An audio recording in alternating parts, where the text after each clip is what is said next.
सिद्धि की शादी के बाद वो ससुराल चली जाती है। पीछे रह जाती है भाभी रानी।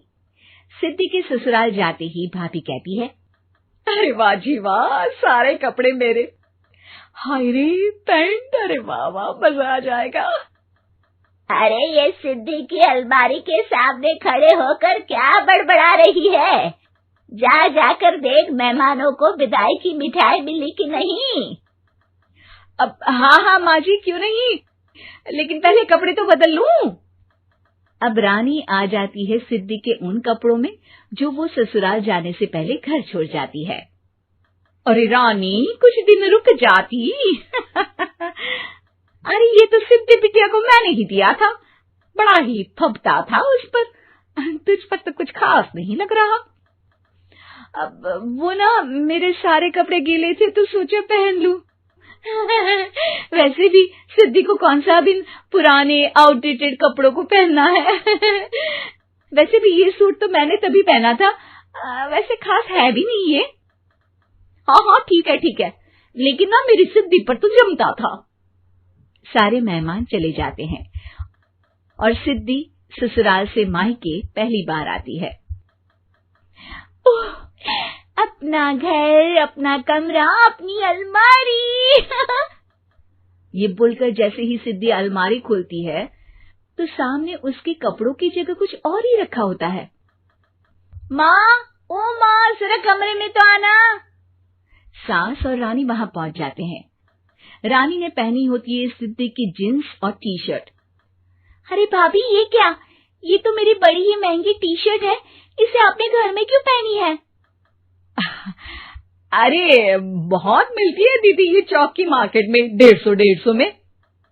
ओ भाभी प्लीज, ये एरोपोस्टल है, 2000 की एक टी शर्ट। ओहो, 2000 में तो दीदी 4 साड़ी आ जाए। अब क्या बोलूं? भाभी, ये मेरी अलमारी में छोटू के कपड़े, तो मेरे कपड़े कहाँ हैं? मेरी अलमारी में?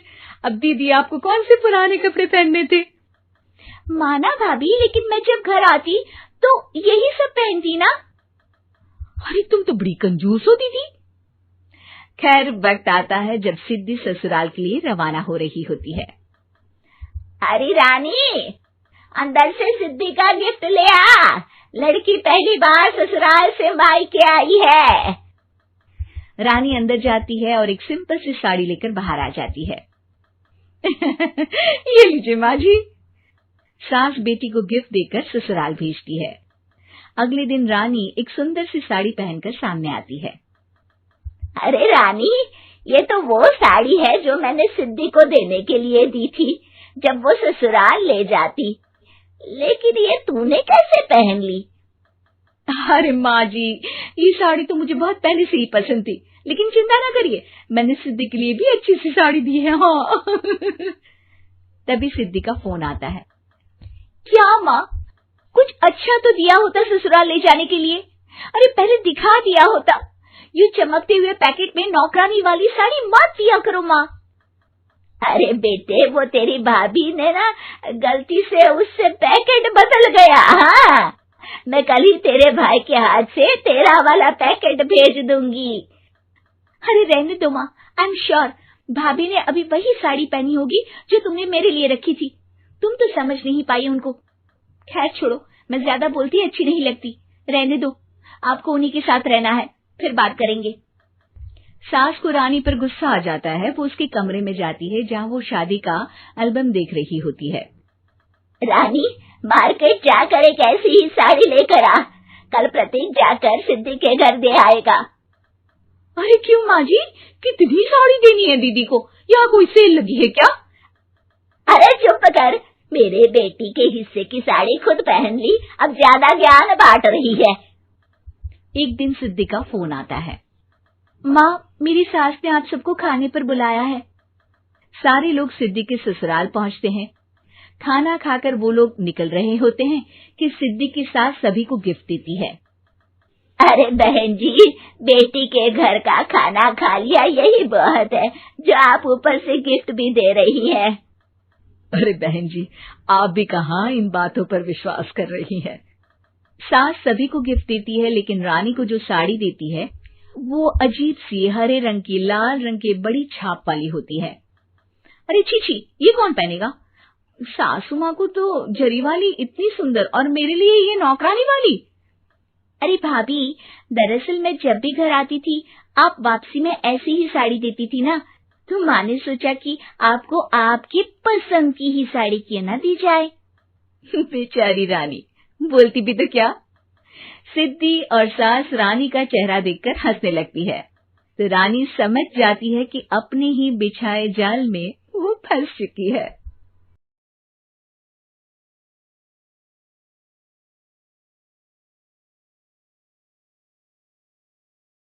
ननद की गरीब भाभी।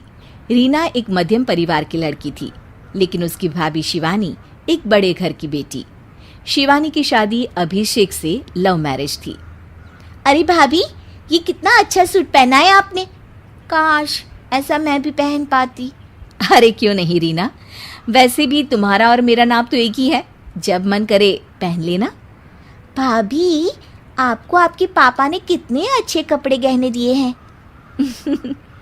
मैं उनकी इकलौती बेटी जो हूँ। बेटी तो मैं भी इकलौती हूँ, लेकिन क्या करे, पापा है नहीं, पता नहीं कैसे होगी मेरी शादी। तभी वहाँ शिवानी की सास आ जाती है। अरे क्यों नहीं करेगा भाई तेरी शादी धूमधाम से, आखिर जिम्मेदारी है तो उसकी।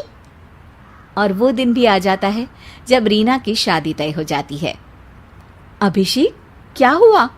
आप इतने परेशान तो कभी नहीं दिखे, कोई बात है तो बताइए मुझे। अरे शिवानी, वैसे तो शादी का सारा इंतजाम हो गया है, लेकिन गहनों का रेट तो आसमान छू रहा है। कैसे क्या करूं, कुछ समझ में ही नहीं आ रहा। थोड़ी देर में शिवानी अपने पूरे गहने अभिषेक के सामने रख देती है। ये लीजिए, गहनों का इंतजाम भी हो गया। अरे नहीं शिवानी, मैं ये गहने किसी हालत में भी नहीं ले सकता। ये तुम्हारे पिता ने तुम्हें दिया था, और तुम हो कि। तभी वहां सास आ जाती है। अरे तो क्या हुआ, इसकी तो हो गई ना शादी, अब किसे दिखाने हैं इसने गहने। सास गहनों का डिब्बा शिवानी के हाथ से लेकर वहां से चली जाती है। रीना की शादी धूमधाम से होती है और अब वो बड़े घर की बहू बन जाती है। वहीं रीना की शादी के बाद शिवानी और अभिषेक उसकी शादी के कर्जों से डूब जाते हैं। मैं सोच रही हूँ नौकरी करनी शुरू कर दूँ, वैसे भी पढ़ी लिखी हूँ, आपकी थोड़ी मदद भी हो जाएगी। वैसे शिवानी, कुछ दिन कर लो तो अच्छा ही होगा, क्योंकि ज़रूरत भी है। अब शिवानी भी नौकरी करने लगती है और घर खर्चे में अभिषेक का हाथ बटाती है। एक दिन शिवानी, रीना का फोन आया था, कह रही थी कि आने वाले त्योहार में उसके ससुराल जाना है। ठीक है माँ।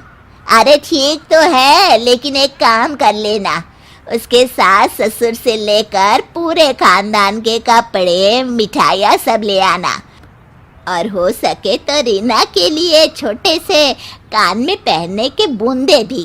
और क्या है ना, शादी में उसे सारी बड़ी बड़ी कान की ज्वेलरी दी थी, घर में पहनने के लिए तो उसके पास कुछ भी नहीं है। शिवानी सोच में पड़ जाती है कि वो क्या करे, क्योंकि कर्जों और घर के खर्चों के बाद तो पैसे बचते ही नहीं थे। शिवानी फिर अपने पिता को फोन करती है और उनसे पैसे मांगती है। देखो शिवानी, मैंने तुम्हें शादी के वक्त ही मना किया था कि ऐसे घर में शादी करनी ही नहीं चाहिए। अरे अभिषेक को शर्म आनी चाहिए जो ससुराल से पैसे मंगवा रहा है। शिवानी को पिता की बात पर गुस्सा आ जाता है। आप मेरे पिताजी हैं और मैं परेशान थी इसलिए आपसे मदद की उम्मीद की पापा। अभिषेक को तो पता भी नहीं है कि मैंने आपसे पैसे मांगे हैं। शिवानी सोचती है कि वो अभिषेक से बात करे, लेकिन फिर उसे लगता है कि वो टेंशन ले लेगा। तभी शिवानी की नज़र हाथ के कंगन पर पड़ती है, सीधे बाजार जाती है और उसे बेचकर ननद के घर ले जाने का सारा सामान लेकर आती है और सास के सामने रख देती है। हाँ ठीक है, लेकिन फल थोड़े और अच्छी क्वालिटी के होने चाहिए थे। शिवानी कुछ नहीं कहती, वहां से चली जाती है। एक दिन शिवानी, रीना का फोन आया था, बहुत रो रही थी। क्यों माँ, क्या हुआ? सब ठीक तो है ना उसके ससुराल में? अरे तूने तो उसकी नाक ही कटवा दी। अब मैंने क्या कर दिया माँ? कह रही थी कि बड़े घर की बहू है भाभी, जो कपड़े दिए वो ब्रांडेड भी नहीं थे। तू तो जानती है ना उन लोगों का पहनावा कितना अच्छा है। तू तो मेरी बेटी का भला कभी सोचती नहीं। हाय भगवान, अरे बड़े घर की बहू है इसी बात की जलन है ना तुझे, लेकिन याद रख मेरी बेटी का सोचने के लिए भगवान है। तुम लोग कभी उसका बुरा नहीं कर पाओगे। अब शिवानी के मन में सवाल था कि क्या ईश्वर सिर्फ रीना के साथ है, उसके साथ नहीं? लेकिन उसे सुकून था कि वो अभिषेक के साथ उसकी जिम्मेदारियों को निभाने में बराबरी की हकदार है। शिवानी वहाँ से चली जाती है। वो सास से कुछ नहीं कहती, क्योंकि अमीर घर की बहू बनकर रीना को भले ही सुकून ना हो, लेकिन गरीब घर की बहू बनकर शिवानी खुश है, क्योंकि खुशी पैसों से नहीं परिस्थितियों पर निर्भर करती है।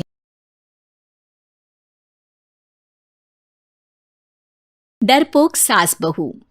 जिगर और बलराज अपने अपने ऑफिस के लिए निकल जाते हैं, जिसके बाद तानिया और उसकी सास घर के काम में बिजी हो जाती हैं।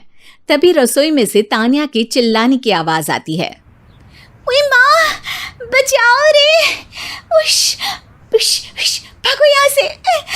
तानिया की आवाज सुनकर उसकी सास भी वहां आ जाती है। अरे क्या हुआ? और इस तरह स्लैब पर चढ़कर क्यों बैठी हो? उस छिपकली की वजह से। है? छिपकली? अरे कहाँ है छिपकली? ऐसा बोलते हुए तानिया की सास भी डर कर स्लैब पर चढ़ जाती है। अरे जब इन छिपकलियों को घूमने के लिए हमने दीवार और छत दी है, फिर ये हमारे घूमने की जगह पर क्यों उतर आती है? मुझे क्या पता, सामने बैठी है, आप ही पूछ लो ना, साथ में भगा भी देना। इस पर सास डरते हुए स्लैब पर बैठी बैठी ही छिपकली को भगाने की कोशिश करती है। हुश, हुश, हुश, अरे जा ना, वापस अपने घर जा। सासू माँ, छिपकली है, कुत्ता नहीं। अरे हाँ हाँ, छोटी सी ही सही छिपकली तो है, तो तुम ही भगा दो ना। तानिया की सास उसे स्लैब से नीचे गिरा देती है, जिस पर छिपकली तो डरकर भाग जाती है, लेकिन दोनों सास बहू के बीच टॉम एंड जेरी वाला खेल शुरू हो जाता है। आपने मुझे धक्का क्यों दिया? मुझे कुछ हो जाता तो, अगर वो मुझे खा जाती तो? अरे छिपकली थी, डायनासोर नहीं। हाँ, सिर्फ छिपकली ही थी, और आपको उससे डर नहीं लगता तो खुद क्यों नहीं भगा दिया? अरे तेरे होते हुए अगर मुझे काम करने पड़े, फिर बहू होने का फायदा क्या है? इसी तरह सुबह से शाम हो जाती है। जिगर और बलराज भी ऑफिस से घर वापस आ जाते हैं, लेकिन सास बहू की तू मैं खत्म नहीं होती। आज इस सभा का मुद्दा क्या है? मम्मी ने मुझे छिपकली के सामने फेंक दिया। अरे वाह मेरे डरपोक, मुझ पर 30 साल से शेरनी जैसे हुक्म चला रही हो और एक छिपकली से डर गई। इस पर दोनों बाप बेटे हंसने लगते हैं, जिसे देखकर सास बहू एक दूसरे की शक्ल देखते हुए अब अपनी लड़ाई भूलकर उनसे लड़ना शुरू कर देती हैं।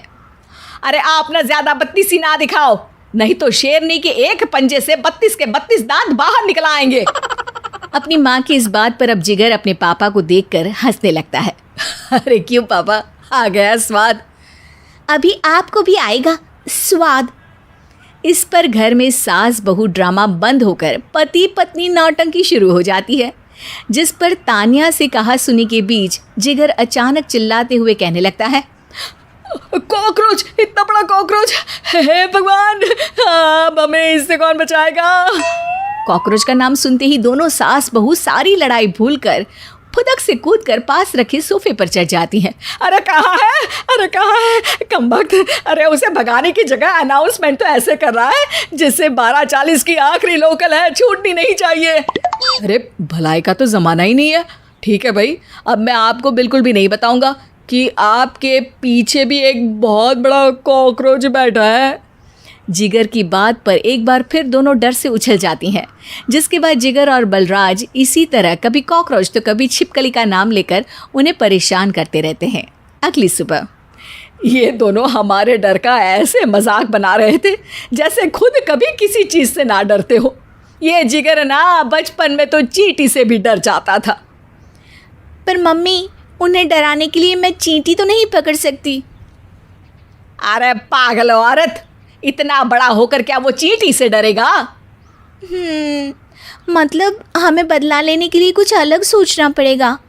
अरे वाह, क्या ब्रांड न्यू न्यूज़ दी है। सोचो अब।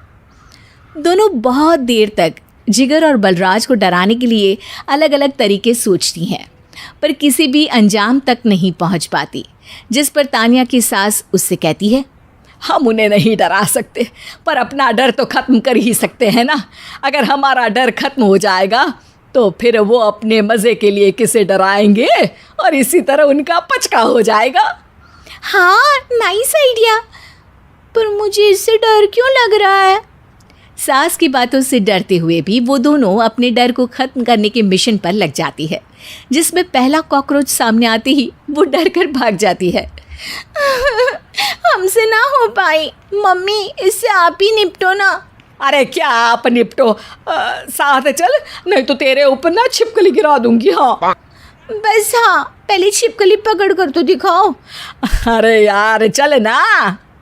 इस पर दोनों भगवान का नाम लेते हुए एक वाइपर लेकर कॉकरोच के पास जाकर डरते डराते उसे भगा देती हैं, जिसके बाद उनमें थोड़ी हिम्मत आती है और वो दिन ब दिन एक एक कर अपने हर डर पर काबू पाने लगती हैं। कुछ हफ्तों बाद, वाह मम्मी, आइडिया तो मस्त था। अब कॉकरोच हो या उसका बाप, मैं किसी से नहीं डरती। अरे शाबाश। और मैं छिपकली हो या उसका पूरा गैंग, सबके छक्के छुड़ा दूंगी। पर मम्मी जी, उससे पहले किसी को सबक सिखाना है। उसी रात जब बलराज और जिगर टीवी देख रहे होते हैं तो दोनों सास बहू प्लान बनाकर छुपके से उन पर नकली छिपकली और कॉकरोच फेंक देती हैं, जिसे देखते ही वो दोनों अपनी जगह से उछल खड़े होते हैं। अरे ओए माँ, छी, ये छिपकली कहाँ से आ गई? ओह, इस कॉकरोच को मेरे ऊपर से हटाओ ना। अरे क्यों बेटे, कैसे माँ याद आ गई? जब माँ को डर लग रहा था तब तो बहुत खिल्ली उड़ा रहे थे। ससुर जी, कॉकरोच से तो हम जैसे डरपोक डरते हैं, फिर आज आपको क्या हुआ? दोनों हंसने लगती है, जिससे जिगर और बलराज को भी उनकी गलती का एहसास होता है।